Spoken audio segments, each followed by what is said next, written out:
할렐루야. 오늘 또 귀한 하루를 주신 주님께 감사드립니다.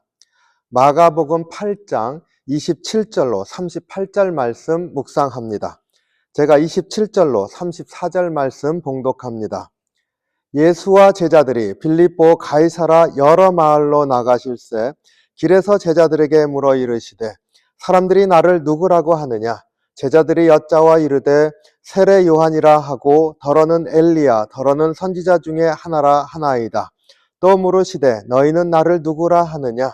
베드로가 대답하여 이르되 주는 그리스도시니이다 하매 이에 자기의 일을 아무에게도 말하지 말라 경고하시고 인자가 많은 고난을 받고 장로들과 대제사장들과 서기관들에게 버림받아 죽임을 당하고 사흘 만에 살아나야 할 것을 비로소 그들에게 가르치시되 드러내놓고 이 말씀을 하시니 베드로가 예수를 붙들고 항변하매 예수께서 돌이키사 제자들을 보시며 베드로를 꾸짖어 이르시되 사탄아 내 뒤로 물러가라. 내가 하나님의 일을 생각하지 아니하고 도리어 사람의 일을 생각하는도다 하시고 무리와 제자들을 불러 이르시되 누구든지 나를 따라오려거든 자기를 부인하고 자기 십자가를 지고 나를 따를 것이니라.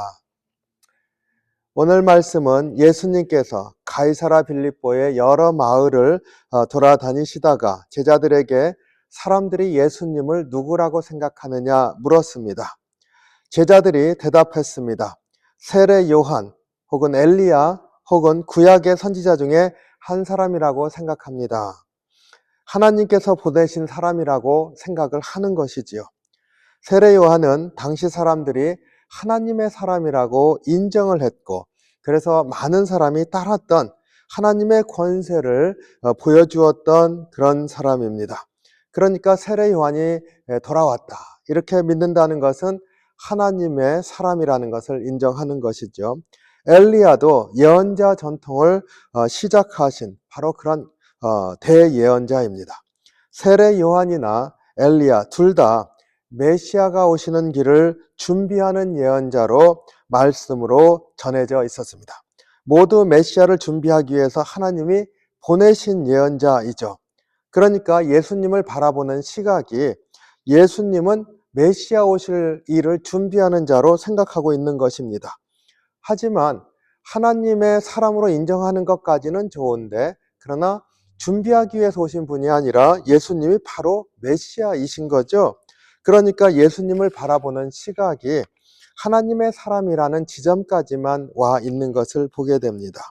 예수님은 당신의 능력을 보여주셨고 하나님 나라에 대해서 가르치셨습니다. 사람들은 그렇게 가르치시는 예수님을 메시아라고까지 알아보지 못했습니다. 어제 베세다 맹인을 치유하셨을 때 치유 이야기 우리가 보면서 그 치유되는데 첫 번째 치유에서 완전히 치유되지 못했었던 모습을 우리가 기억합니다. 사람들이 마치 나무처럼 움직입니다. 완전하게 보지 못하는 거죠. 바로 예수님을 완전하게 알아보지 못하는 모습을 보여주고 있습니다. 그런데 예수님을 완전하게 알아본 이가 바로 베드로였습니다.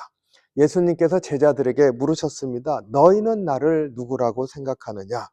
베드로가 대답하여 이르되 주는 그리스도시니이다. 베드로가 예수님이 바로 오시기로 하나님께서 약속하셨던 그 메시아이십니다. 고백했습니다. 예수님은 제자들에게 비로소 당신 자신이 메시아이심을 드러내셨습니다. 그 메시아이심을 드러낸 것을 보면은 베드로의 고백에 응답하시는 방식인 것을 알게 됩니다. 주님 앞에 신앙 고백을 하며 나오는 사람들이 주님의 그 진정한 그 모습이죠. 주님이 누구신지를 알 수 있게 되는 것인 줄 압니다. 예수님의 공생의 사역에서 예수님께 치유를 받은 사람들 혹은 귀신에 잡혀 있다가 풀려난 사람들 그런 은혜를 입은 사람들이 많이 나옵니다. 그런데 그 사람들이 가만히 있었던 사람들이 아닙니다.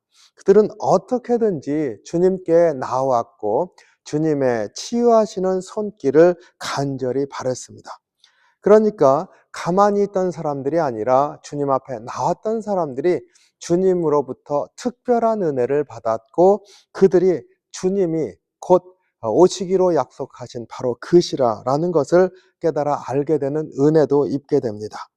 그러니까 주님은 사람들에게 주님의 능력을 보여주셨고 가르치셨고 그리고 하나님 나라가 임하였다고 선포하셨습니다. 그런데 그것을 바라본 사람들은 그것만 보니까 하나님의 사람임에는 분명하다. 그의 역사가 이제 메시아가 오실 길을 준비하고 있구나까지만 생각한 거죠. 그런데 주님 앞에 나왔던 이들, 특별한 은혜를 받았던 이들, 그들은 주님의 아주 특별하신 분이라고 하는 것을 알게 됩니다. 그 최정점에 있는 게 바로 베드로의 신앙 고백인 것이죠. 예수님을 메시아로 바로 알아보는 고백을 했습니다. 우리 요한복음 4장에 우물가의 여인의 이야기를 잘 압니다. 대화의 시작은 마실 물이었었죠. 예수님께서 내게 물 좀 달라. 그러다가 내가 주는 물은 영원히 목마르지 않는 그런 영원한 샘물이 될 것이다.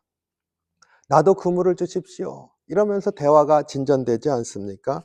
그러다가 사마리아 여인은 자신의 영적 갈증을 해결할 수 있는 그런 질문을 주님 앞에 합니다. 내가 하나님을 예배하면서 살길 원하는데 도대체 어디서 예배를 해야 됩니까? 예배는 이것도 저것도 아니라 신령과 진정으로 예배를 드리는 것이다. 메시아가 오시면 그런 일이 일어날 텐데요. 내가 바로 그니라. 예수님께서 그 사마리아 여인에게 예수님 당신 자신이 오시기로 되어 있었던 메시아이신 것을 드러내셨습니다. 예수님의 능력만을 본 것이 아니라 자신의 문제를 주님 앞에 가지고 와서 고백하던 그들이 주님이 누구신지를 알게 되는 은혜를 입게 됩니다. 주님 앞에 나와야 주님의 놀라우신 그 정체, 구주이신 것을 알게 되는 것이죠. 주님의 능력만 바라보면서 멀리 있으면 안 된다는 겁니다. 앞에 나와야 한다는 거죠. 베드로의 고백은 참으로 위대한 고백이었습니다. 메시아이심을 알았고 그리고 드러냈는데 예수님은 거기에서 한 걸음 더 나가십니다. 베드로의 고백에 더하여서 메시아로 오신 주님이 하실 일을 처음으로 밝히십니다. 인자는 고난을 받고 죽임을 당하고 3일 만에 다시 살아나야 한다. 이것은 이사야 선지자가 오실 메시아, 고난의 종으로 오셔서 만 백성을 치유하고 구원할 분으로 예언하셨던 바로 그 메시아입니다. 베드로는 이사야 선지자의 메시아에 대한 예언을 받아들이지 못했죠. 당시 이스라엘 백성들은 메시아는 다윗 왕과 같이 우리에게 와서 다시금 이스라엘을 위대한 나라로 세울 것이다. 지금 로마의 지배를 받고 있는데 그로부터 독립을 시키고 다시금 다윗 왕이 통치하던 그런 위대한 나라를 세울 분이시다. 이렇게 기대하고 있었습니다. 세상적인 제왕의 모습으로 기대하고 있었습니다. 베드로도 마찬가지였던 거죠. 그러니까 예수님께서 바로 고난의 종으로 오신 메시아에 대해서 말씀하셨을 때 받아들이지 못하고 항변했다 이렇게 말했습니다. 예수님은 이것을 사탄의 생각이라 이렇게 책망하십니다. 33절이죠. 사탄아 내 뒤로 물러나라. 내가 하나님의 일을 생각하지 않고 도리어 사람의 일을 생각하는도다. 여러분들 다 기억하실 줄로 압니다. 마태복음 4장에 예수님이 공생의 시작 전에 광야에서 사탄에게 시험을 받으셨죠. 그런데 그 첫 번째, 두 번째, 세 번째, 그 마지막 시험이 무엇입니까? 세상의 영광을 다 보여주면서 이것을 내가 너에게 주겠다. 그 세상의 모든 권세를 너에게 주겠다. 바로 이것이 사탄의 유혹이지 않습니까? 그러면서 사탄이 요구한 게 무엇입니까? 다만 사탄이 나를 경배하라. 사탄을 경배하는 조건으로 세상의 권세, 영광을 주겠다. 이렇게 말했습니다. 예수님께서 마태복음 1장 10절이죠. 아주 한마디로 일축하십니다. 오직 너의 하나님께 경배하고 다만 그를 섬기라. 베드로를 책망하신 것도 바로 이러한 말씀과 같습니다. 너의 생각이 사탄의 것이다. 왜 그렇습니까? 다윗 왕과 같은 메시아가 와서 나라를 세울 것이다. 그래서 세상의 제왕으로 군림하셔서 나라를 다시 한번 위대한 나라로 만들 것이다. 사탄이 약속했었던 것과 비슷하지 않습니까? 세상의 권세를 바라보면서 메시아를 바라보고 있지 않습니까? 바로 그것이 사탄의 것이라 예수님이 책망하신 이유입니다. 그리고 그것은 너는 오직 사람의 일만 생각한다.